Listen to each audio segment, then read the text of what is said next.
Fan- Fantastic. Thank you very much for joining this afternoon. I really appreciate your time as always.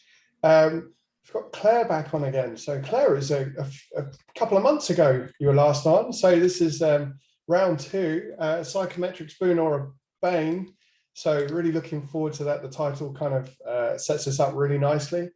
In terms of questions and all that good stuff, would you prefer them in the chat during the session, Claire, or would you? I think it'd be nice if people talked. So why not ask questions at the end, and we'll see which answer I give at that moment. Fantastic. Likewise, if anybody would like to share their contact details, please do so in the chat. And with that, Claire, I shall hand over to yourself.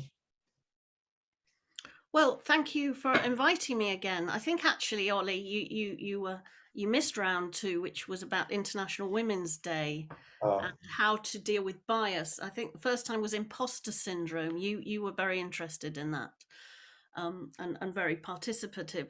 So today I'm going to talk about psychometrics. I was given just a very bold title, psychometrics, so I can have my wicked way with them in whichever direction I wish to choose, but I thought I'd better go for balance.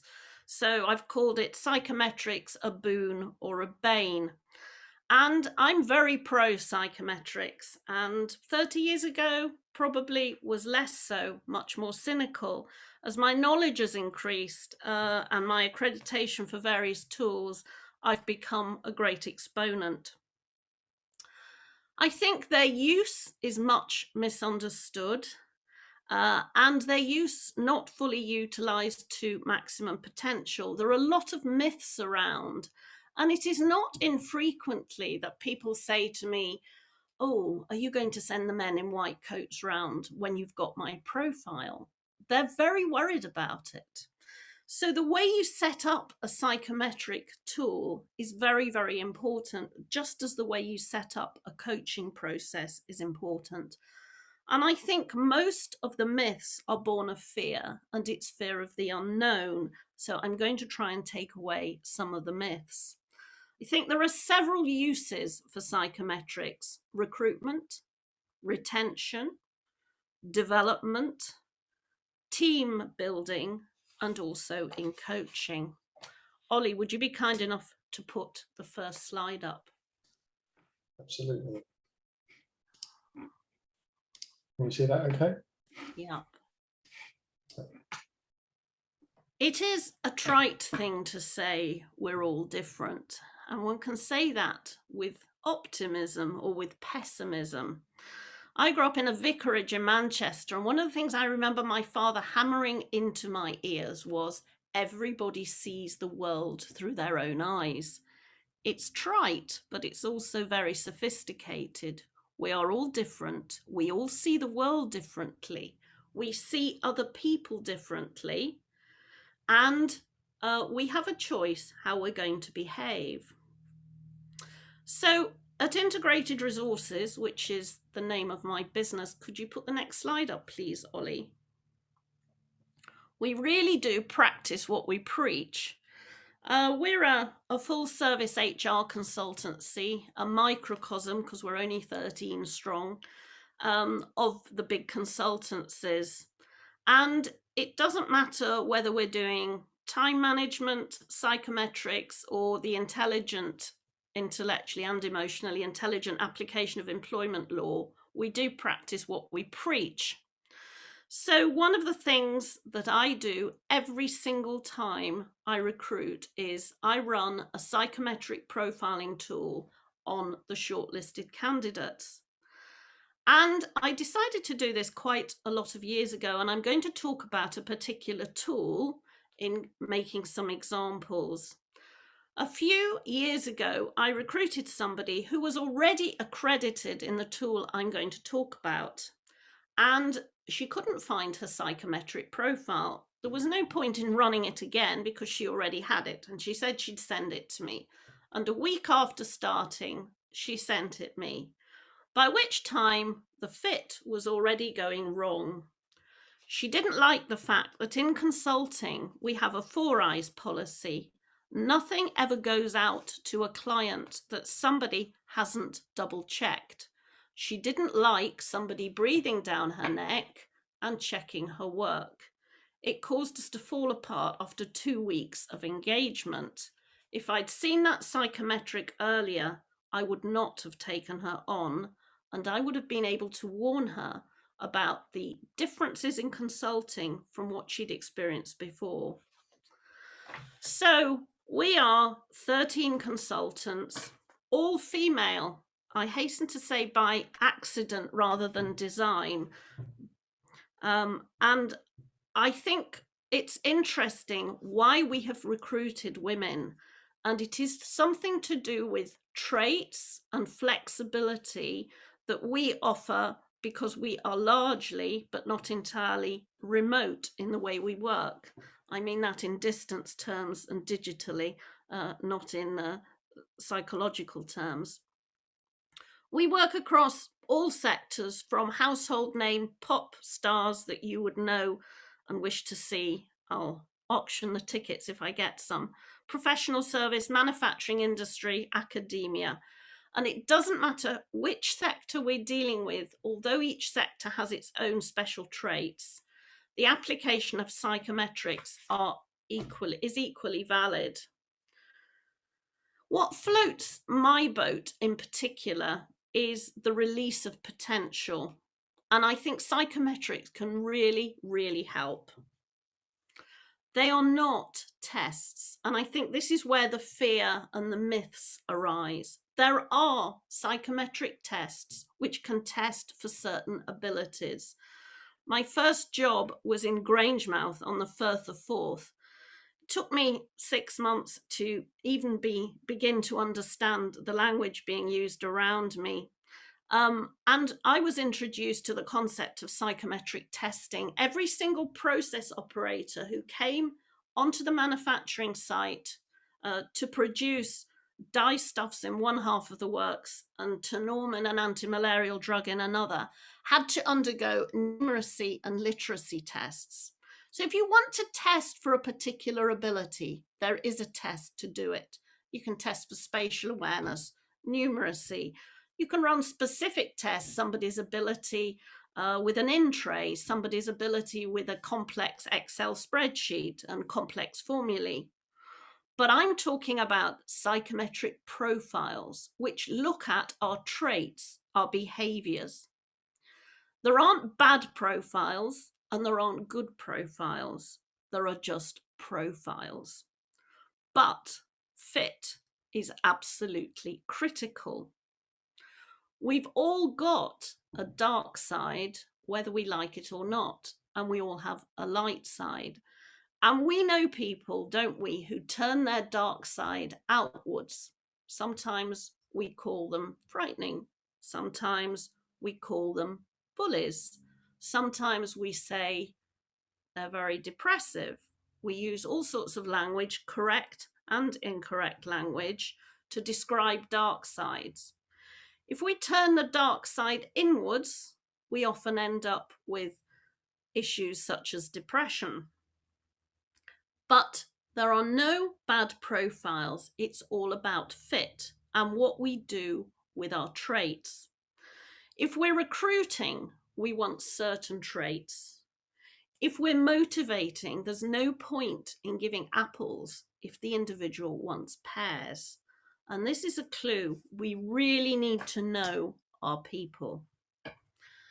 Now, happy staff are more productive. It seems terribly obvious, doesn't it? But if you want to read up on that, on the deal of happiness in relation to the workplace, I would refer you to probably the Harvard Business Review and look up happiness in the workplace. And in the end of 2019, of course, we've got so used to COVID, we have to remember the end of 2019 was pre-COVID pandemic. There was a survey done by BT and the Oxford Said Business School. And in this survey, there is lots of evidence to demonstrate that happy employees are far more productive. Professor Deneve says, and it may sound trite, but it is very important, There seems to be considerable room for improvement in the happiness of employees while they're at work. As I coach a lot of people in transition, I would say there is a lot of scope for improving happiness across all sectors of our life. Now, psychometrics have a place too in happiness. And it is much more complex than seeking happiness. You cannot seek happiness, it's a state. And we have to work out what are the elements that actually make us happy. In what ways do we want to behave? That will also make us happy. And the minute we start talking about behavior, we start thinking about psychometrics. If you haven't read Happiness by Design by Paul Dolan, I would recommend it. I gave up halfway through, but the first half was jolly good. He talks about if you want to be really happy, you need two things. He calls it purpose and passion. I call it achievement and pleasure. So if we want to be really happy, we can be happy in two ways. There's a tremendous fulfillment for a lot of people in achievement. We see it in our children. We help them to achieve. It's the building, the way our education is built is on achievement. But there is also the happiness of sheer pleasure, of that long distant memory of going out for dinner with people that you love and having a wonderful meal in a wonderful restaurant with the sea lapping at your feet. So if we're going to be really happy, we need both sets of happiness. We need the happiness of achievement and the happiness of pleasure. Now, we're in a very, very difficult environment, and a lot of employers are saying, I don't want to spend money on this, I don't want to spend money on that, I don't want to spend money on the other. But actually, this is the moment for reinventing ourselves. This is the moment for change, and it will be a tragedy if we don't use all the good things that have come out of the pandemic. My younger son, who's 25, working in the NHS, said to me yesterday, of course, Mum, you know, home working isn't home working. I said, what do you mean? He said, home working in the pandemic is what people think is home working.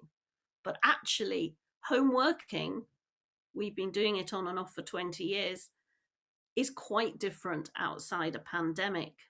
And so we are in danger of judging certain traits in the workplace at the moment by the situation in which we find ourselves, which happily is not going to be the norm. There are loads of pros and cons to a crisis. There are loads of pros and cons to home working. If you're married and living in a one-bedroom flat and you have two very young children and not enough space, home working's a nightmare. If you're living alone, you've got masses of space, your children are off your hands, as is the case with me, then home working can be an absolute delight. So we're facing all sorts of weird pressures. The pressure of the pandemic, the pressure of Brexit, whatever our politics, the pressure of, for example, IR35, and other large pieces of looming legislation that are partly coming from a result of Brexit, but partly because they would have come in anyway. So if we can increase the happiness of both the employer and the employee, then we're on to a winner. And my proposition to you is, let's use some psychometrics. If we can increase the revenues, we could increase employee benefits. If we increase the revenues, we can do more training for employees. The spiral becomes an upward spiral. Happiness gives us more revenue, which in turn gives us more happiness. This is the moment to look at fit in our organizations, both not just in recruitment, but also in retention and development. I remember shortly before the pandemic running a workshop on diversity and inclusion in London at a client. And one of the protagonists said to me, of course, we've got this sorted. You know, we don't need to introduce this and we don't need to introduce that.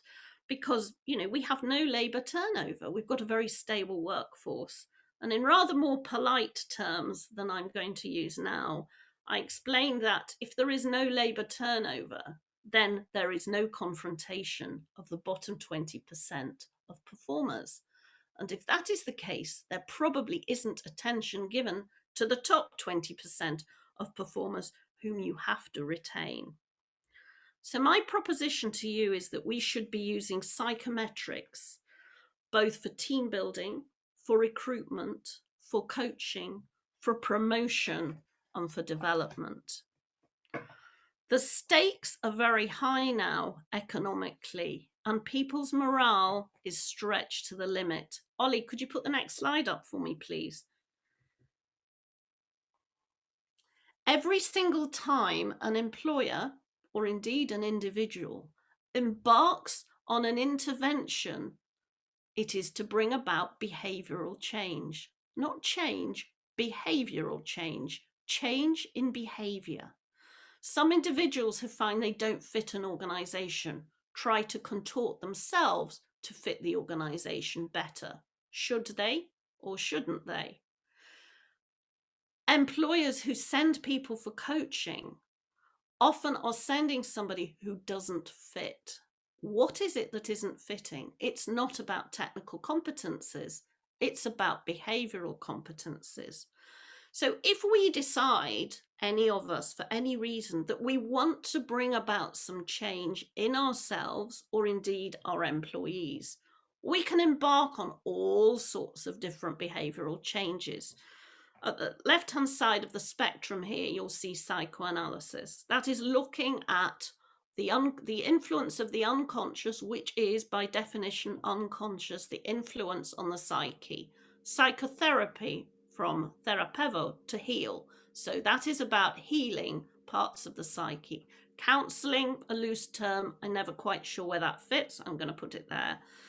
Coaching is about bringing somebody from A to B, and it is really important that you don't just work with the coachee to get them to B, but that you help them work out where A is and why A is where it is.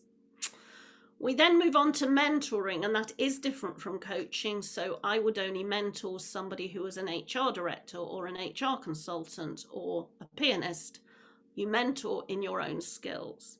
And training, and as we go along the spectrum, we've got non-prescriptive intervention on the left and prescriptive intervention on the right. We are trying to bring about change. We spend a lot of money on training, on coaching, on mentoring, on psychotherapy, on psychoanalysis. And if we come out of it in exactly the same and behaving in exactly the same way at the end of it, then we've rather wasted the intervention and indeed our time. Now, we're all looking at the moment for statesmanship. We want it in our government. We want it in organisations. We want great leadership. We need it universally. And then we start getting into traits. What makes a statesman? What makes a great leader? When we're a candidate, a senior candidate who's being coached for a senior leadership role, we say, well, tell me about your leadership experience. It's too broad a question. Leadership breaks into a whole number of behaviours. So my proposition to you, where the stakes are even higher than normal, is that rather than turning our back on intervention, we should be using psychometrics as a way not only of knowing ourselves, but of knowing our staff. So I'm going to talk about a tool that looks at 144 traits and looks at behaviours, the way we behave.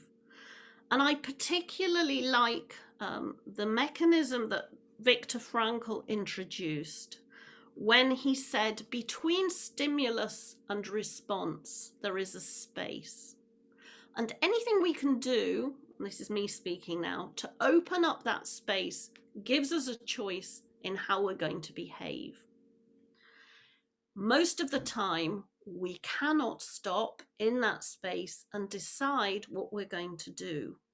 And if we can, then we have far more choice in our behaviours. We can utilize our natural traits, develop those that are relevant for the task in hand, turn our back on the ones that are not serving us well. But if we don't know what they are, we haven't got a hope. So if we use psychometrics for individuals and in teams, we can increase complementarity. We can increase our individual self-awareness. We can increase our understanding of everybody else in the team and therefore our tolerance. And we can understand better how each of us brings different traits to the problem-solving cycle to solve a problem. I'll come back to this. And in turn, that enables us to sit in that space and choose how we're going to operate. And that is really important in leadership development, in coaching, and in organizational design and development. We do not have to be at the mercy of our traits. But if we're going not to be at the mercy of our traits, we have to know what they are. And people think they know themselves very well. But when I feed back a detailed psychometric, there is always some voyage of discovery. In the workplace, we're always looking at technical competencies. Can this person do the job? Are they eligible for the role? What are the selection criteria to bring them to interview? We talk about KPIs, but we need to be concentrating more, my proposition is, on behavioral competencies. It is the fit, it is the soft competencies, the behaviors that derail. You know what it's like. You get up in the morning and you think, oh, I've got a meeting with so-and-so today. Oh, I really like seeing them. You start thinking about why you like meeting with that person. What is it that's productive about the meeting? And it's so rewarding. Could you pull the slide down for me? So we've got no slide, please, Ollie. Thanks, that's great, that's great. But what really derails us are the soft competencies, not the technical competencies. Likewise, you know what it's like to get up in the morning and think, oh, I've got a meeting with so-and-so. And we often don't think about what is it about so-and-so that we find difficult. But if we were to do so, we'd start thinking about their behaviors and what really annoys us. Instead, we take a deep breath and put on our psychological armor plating and get on with it. But fit is critical. Fit with the organization, fit in a partnership. You can always graft on knowledge, but you can't graft on the person. So my suggestion is when we're recruiting, when we're promoting, and when we're developing, we should be using psychometrics. And we can use them just once if we're using the right tool. Why do we need psychometrics in recruitment? Because recruitment is a gamble. We do not have a scientific way of recruiting. The best we have to offer is competency-based interviewing, but we don't half the time even define the competencies. Having a proper competency framework, a good psychometric, is the best substitute for the crystal ball. Also, and far from least, is the retention of individuals. Lots of employers are saying at the moment, oh, this will be a really good time to recruit, but don't forget, we are all looking for the best. So we're still competing for the best. You have stars already in your organization. The key is to retain them and to know them well enough to know when they're loose in the saddle. By the same token, we really should be tackling the bottom 20%. There is always a bottom 20%. We don't like confrontation. Human beings don't. Why not? We like to be loved.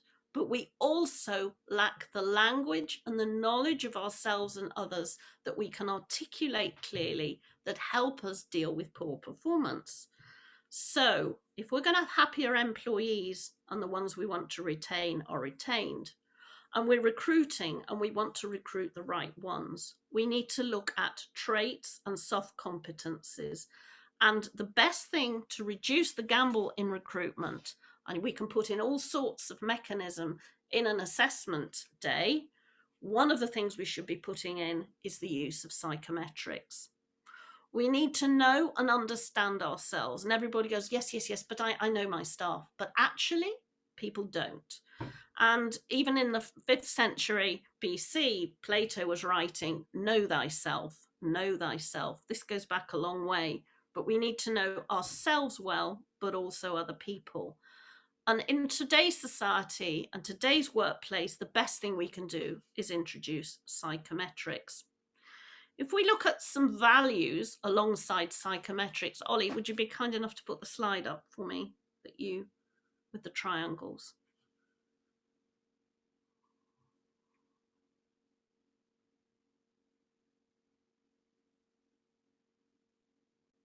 Thank you.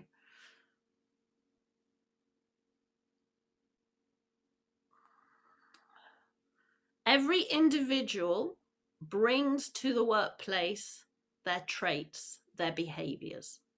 And those behaviors are underpinned by our thoughts, our feelings, and our beliefs, which in turn are underpinned by our values.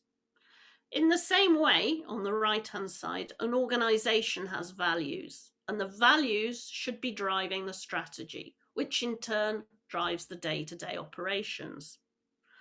So with a team, we have disparate parts bringing all sorts of disparate traits.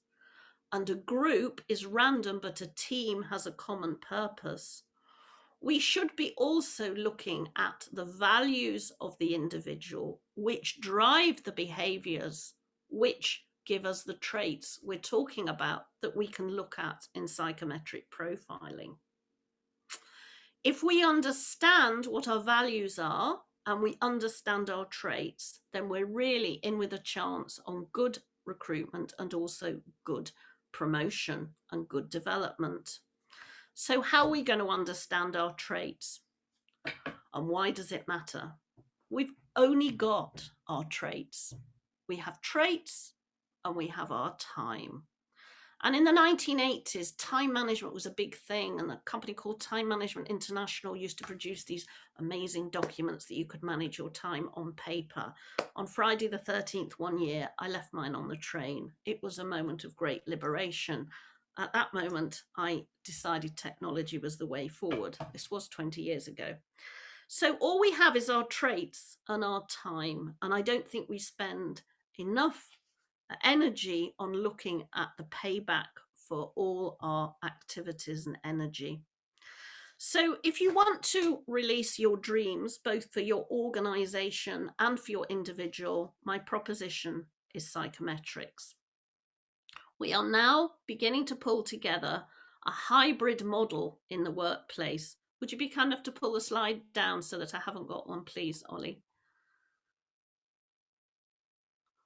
We are having a situation where there is going to be a new kind of psychological contract and a new kind of employment contract, which runs hand in hand with it, of half working at home, half working in the workplace.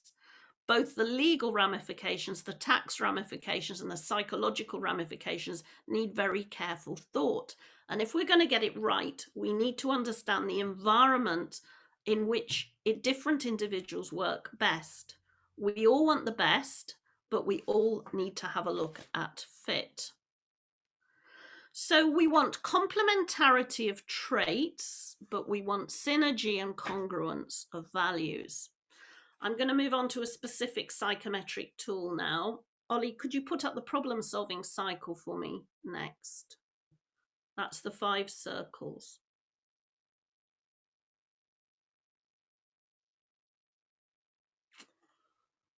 So every single thing we do in exactly the same way. Ollie, I'm going to spring something on you. Will you be my guinea pig for a moment, please? Yeah, sure. I'm not sure what I'm letting myself in for, but okay, it doesn't hurt. Don't worry. Did you eat breakfast this morning? Not really. Okay. Do you normally eat breakfast? Yeah, typically. Okay, so how do you go about what you choose for breakfast? It would typically be a very similar breakfast. So I don't typically stray too far away from a normal selection, which is just yogurt, blueberries, honey, that sort of thing. Okay. So Ollie is going through a problem-solving cycle, and we use the same problem-solving cycle for every single thing we do, whether it's something as simple as choosing breakfast or something as complex as solving a difficult work problem. The first thing we do is we look at the options. So this morning, Ollie thought blueberry and yogurts, but something else got in the way. And so he thought, that option isn't the right option for me. He evaluated the options, he made a decision, and he then implemented the decision. And at the end of the day, if he has the time to think about, he'll evaluate it and think the day didn't get off to a great start because I didn't have breakfast, and breakfast is important to me because normally I have it, and today didn't go so well. Whatever we do the same process. We consider the options. So we look out of the window, we think, what shall I wear today? What meetings have I got? Who am I going to see? What's the weather like? We go through an evaluation process. We decide, so I wore black today because I always wear black. And then I thought, no, I'm talking this afternoon. I need to look a bit more cheerful. Let's go for red. I make a decision. I grab the jacket, on it goes. And at the end of today, I might think, was I warm enough or was I too cold? So we go through the same problem-solving cycle. If you can imagine in a team of people, would you be kind of to pull that down, Ollie? We need different strengths. If we have a room full of Cambridge mathematicians who play bridge, we will end up with a fantastic team of evaluators, but nothing will get done. If you have a room full of Claires and Ollies, you will equally not get anything done because there'll be so much energy flying around the room and so much decision making and so much creativity that nothing will happen. We need complementarity, and yet we don't look for it. So when we're recruiting, we need to look for team complementarity, not just what the person is like in themselves. So talking about specific psychometrics, I've used a number of these over the years: MBTI, what you know as Myers-Briggs, 16PF, OPQ, Hogan, light side, dark side, Belbin, Thomas International, and Saville and Holsworth ability tests in Grangemouth works of ICI. But now I use a tool called Luminous Spark. And I have binned the others. Why? Because it's jolly good. And I don't have shares in the company, so I have no axe to grind. And could you put another slide up for me, please?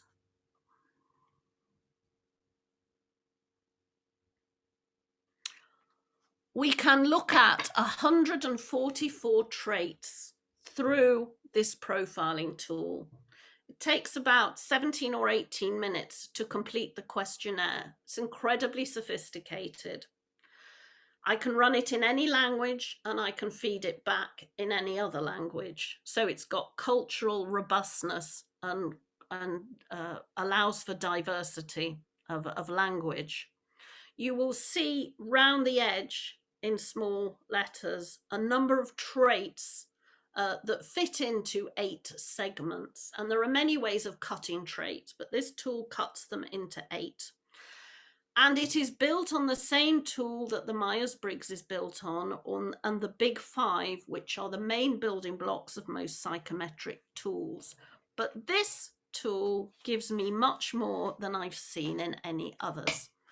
For one thing, it's a very positive tool. So we can use all sorts of nasty words like neurosis and start being negative about people. But every trait has an upside and a downside. And when I'm coaching individuals who are going for leadership posts and we discuss the killer questions, one of the killer questions is, what are your weaknesses? It's a pretty daft question. And the answer to that question is always the same. You pick a strength and you discuss the upside and downside and say, as the years have gone on and you've matured, of course, you make a conscious effort to sit in that Viktor Frankl space between stimulus and response and use your trait for upside.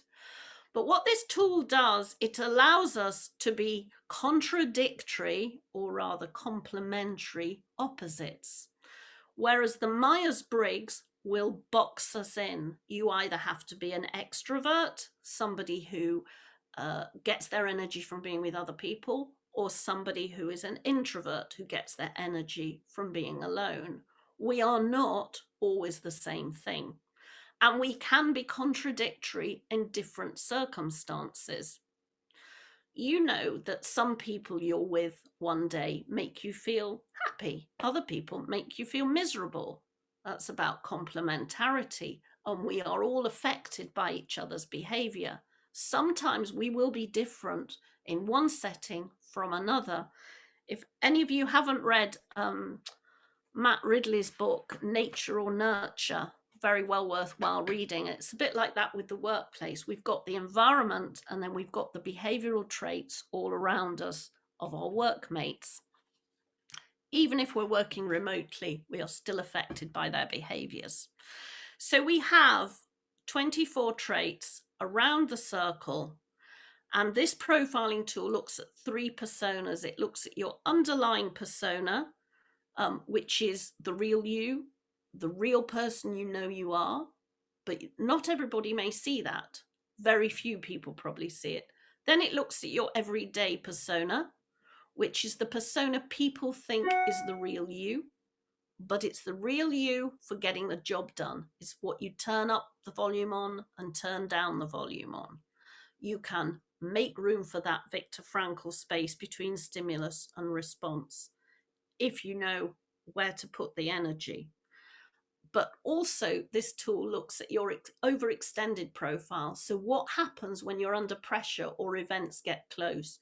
Do you do more of certain things, or do you do less of certain things? So it's not about strengths and weaknesses. It's about traits and utilizing them. And also, when we think about the legal backcloth and the whole area of diversity and inclusion and the Equality Act of 2010 and its 9 protected characteristics, psychometrics can play a very, very important role in providing a language that is politically correct, that is not pejorative, not judgmental, and allows for complementarity, diversity, and inclusion. We don't want a team full of people who are the same as the person who is recruiting them. We want complementarity. We want option makers. We want evaluators. We want decision makers. We want implementers. And we want people who can have a vision whose values chime with the organization. We need a language to describe behavior, and a psychometric can contribute to that. Could you put the next slide up, please? So this allows us to look at diversity. Nobody else sees the world like you do. And we can have a glimpse, more than a glimpse, in a 41-page report of how the person you are talking to sees the world. It can facilitate the collective intelligence about the organization and about the individuals. And it can give you a very good feel about why people may stroke you who are like you and hit you if they're your psychological opposite. Because what we do is we positively reinforce what we know is our own image. And you have to have a listen and think, what did you hear? What did they mean? Did I hear what they meant? So psychometrics can help us answer these particular areas. And the next slide, please, Ollie.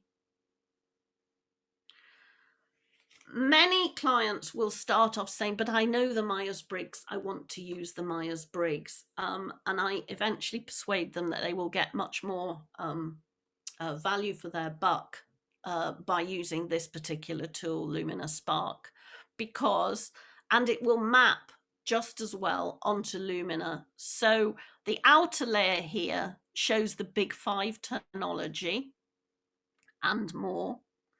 The colored rim shows the Lumina Spark groupings. There are 8 of them. And the inside shows us the Jungian terminology, which became the Myers-Briggs. So it is possible, if you have somebody who is resistant to using a more modern tool, to map the one onto the other and convince them that it will do just the same, but a lot more besides. So, if we're going to foster growth in this rather difficult time, I think we need to start talking about behavior much more than about knowledge based learning. We need to help our leaders develop, and we have to let our staff develop their strengths and utilize their traits so that we have a happier and more productive workforce. If we can talk about fit and we can talk about values and we can understand as much as we need to about the team and the individual, we're going to save time and money. We're going to reduce risks in recruitment. We're going to release potential more effectively. And we're going to make a happier, more robust organization that's fit for purpose. Psychometrics are the way forward. I recommend Lumina Spark. Could you put the last slide up for me, please, Ollie? Thank you very much for your time, which I really appreciate. As you can see, I'm passionate about Lumina Spark, and I will endeavour to answer your questions if you have any. Fantastic. Thank you, Claire. I have a couple of really quick questions, if I may. I've read Paul Dolan's book many years ago, and the sum of the parts there was that you should focus on the things that make you unhappy in life, right? It was to look at you know what your core values are and what are the things that lift you up. Going back to what you were saying a second ago, prescribed psychometrics, are you an introvert or an extrovert? I couldn't agree more that it's circumstantial. Certain days you want to be out there in the public eye, maybe you want to be in a room full of people networking. Other days it can drain you, but it's not, there's no consistency to it. It really comes around context. Would you say that that's? Well, I used introversion, extroversion just as an example. I could have picked any of the other 24 traits. I just think there's a lot written about introversion, extroversion in a very pejorative way. And introverts are good and extroverts are good. It just depends on the circumstances and what you do in that space. What happens is that when people are too much of something or too little of something and they don't utilize their traits effectively, both of those are different kinds of overextension. That we just don't call them overextension, underextension. So this tool enables you to look at the circumstances under which certain traits come to the fore and where they're missing, and the difference between the real you, the you at work, and the overextended you. You will have worked with people, Ollie, I suspect that we all have, who what we call throw their toys out of the pram. It's usually when they're under pressure, they're overextending. And so we're able to see this. So psychometrics can be the best we have to offer on a crystal ball. We haven't got a crystal ball, but psychometrics can do a pretty damn good job on predicting future behavior. So extroversion, introversion, it was just an example. You know that book Quiet that's been written, it's been all over the bookshops. And that was really to look at, why introverts often described negatively and extroverts positively. But, extroverts can be equally frustrating as introverts. It just depends the circumstances and the viewer and how that person's behaving. Does that answer your question? It does. I don't think it's a binary answer. I think it's a blended approach, and where I'm going with it can be circumstantial. 1 minute a room full of people charges you up, the next day it drains you, and it's very much based on what's happening in other areas of your life and how much tolerance you have. If you're tired, all of a sudden your tolerance for these things diminishes. There's a great question from Claire actually in the chat, and thanks for the confirmation there, Simone, as well. Do you think psychometrics could be used in schools? At what point in a person's life are these useful?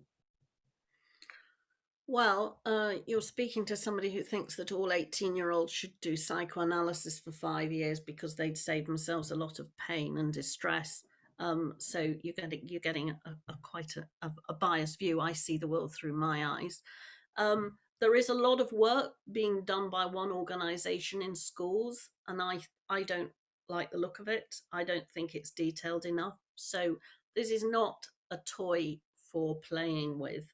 I think somebody asked me to do some of these for an apprentice recently, and I said, I've got to feed it back, and they said, well, I don't want to spend time feeding it back, and I don't want to pay the time for feeding it back.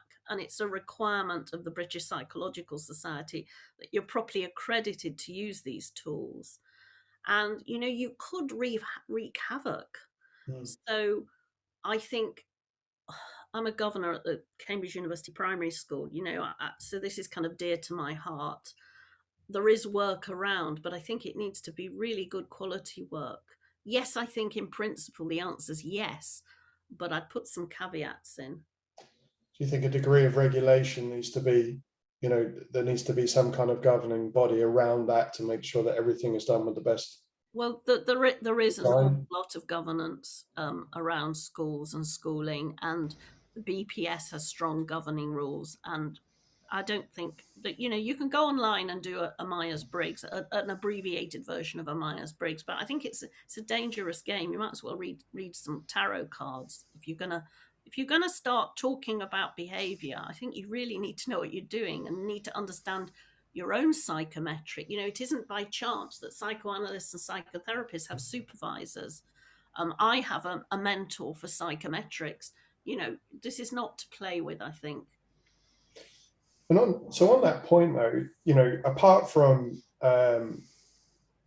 injury to your brain, do you change in terms of those traits throughout your life, or is it something that's very strong in terms of the inner you? You get shifts if there's a trauma or big event, and of course we mature. I hope we mature. Not everybody does. I hope we mature.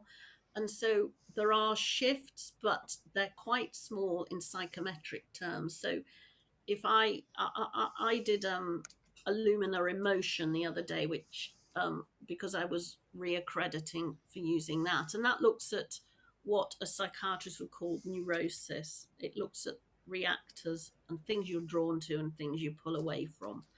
And I think that it's dangerous to um, use language in a way that you're not understanding, is not universally understood. Yeah.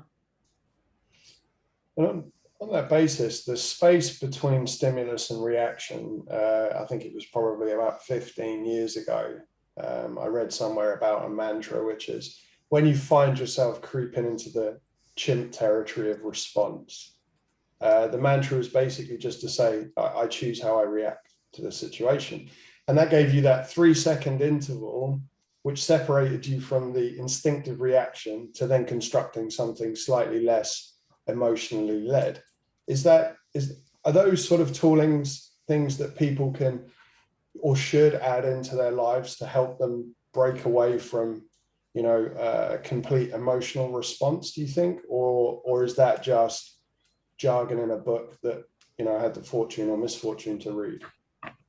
I think that's a very difficult question to answer. I think to make huge change um, in the way you behave is going to take more than even a detailed psychometric. I mean, you're talking to a woman who got very interested in psychoanalysis, and I did 8 years of psychoanalysis because I just became absolutely fascinated. All I can tell you is that 40 years ago, I would respond to something difficult very differently from the way I do now, because I've got choices that in your 20s you probably just don't have. You don't have the wherewithal. So I think a combination of things can come to bear. But, we're talking about the workplace primarily, and making the workplace a better place and making people more productive and happier and a better fit. Then I think psychometrics, probably plus a 360-degree anonymous tool that works really, really well. Those are two mechanisms you could use to increase self-knowledge and self-awareness. And the profile doesn't change much if you do it now and then you do it again in 2 years, but you might see slight shifts because the essence of you is the essence of you, but you get more choice the more skills you learn and the more you can widen that Viktor Frankl space. And with regards to overreaching, just really quickly, I know there's two questions in the chat. The former CEO that I worked for was the guy called Pat Gelsinger, who was voted America's best CEO in 2019. He, during a conversation with him one afternoon, he turned around to me and he said, we were involved with a big Dell deal at the time. It was, huge in terms of buyouts and things. And he turned around and said, my wife says I'm like a grumpy bear to live with at the moment. And when somebody dear to you says that, you stop and think.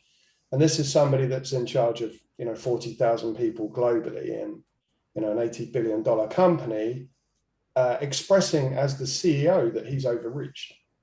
That at this moment, he's overextending, and if he carries on doing that, he's going to lose a lot of friends, and he's going to have people turn against him. And some people, turn their good side outwards in the workplace and their bad side outwards at home. I wouldn't like to, point a finger in any directions, but overextensions take place in anybody's psyche, and being aware of them at least gives you a choice. I think we're talking about having more choices in the way we behave. But I also think, having some tooling to help deal with those situations is important as a leader, because I think everybody will, encounter that at some point throughout their career, right? And so being able to spot that as a trait and have some way of dealing with it is quite an important part of the process. Yeah, I was listening to a lecture from a coaching guru actually last night when I was cooking, and I was thinking about the bit that I was listening to, and that people need to hear the truth. And the trouble is, when somebody becomes in pole position, who has the guts to say, hey, the impact you're having is not the impact you mean, and do you realize that? And I remember in one job I was in, making myself very unpopular once, in a group of, it was all men, and I said, the labor turnover is going to go rocketing. Every single fee earner in the firm at the moment is job hunting. And I remember the boss, the guy in charge, who was my boss's boss, slamming his hand down on the table and said, that's rubbish. And I thought, it wasn't rubbish.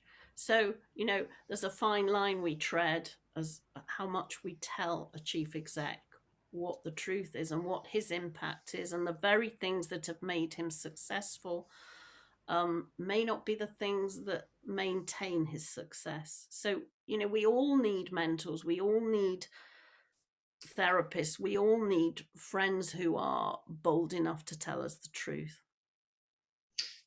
Yeah, there's a question from Ian, which is, depending on company size, this is, of course, because there's an entirely different, scale of economies around this. But essentially, what is the best sort of way to implement this approach across the organization as a whole? Bearing in mind, again, that depends on the size of the organization and the size of teams.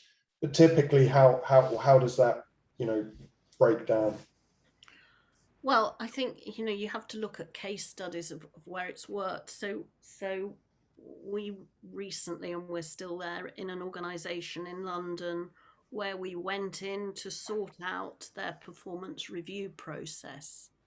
And the first thing we did was talk one-to-one to key stakeholders at all levels in the hierarchy and set up a working group, and presented at regular intervals to the senior leadership team. So we got their buy-in all the time. We put in a new performance review system. We put in a competency framework. We've put in an anonymous 360-degree tool. And the chief executive has just done Luminous Spark. And the chief exec says that he wants it for the whole organization.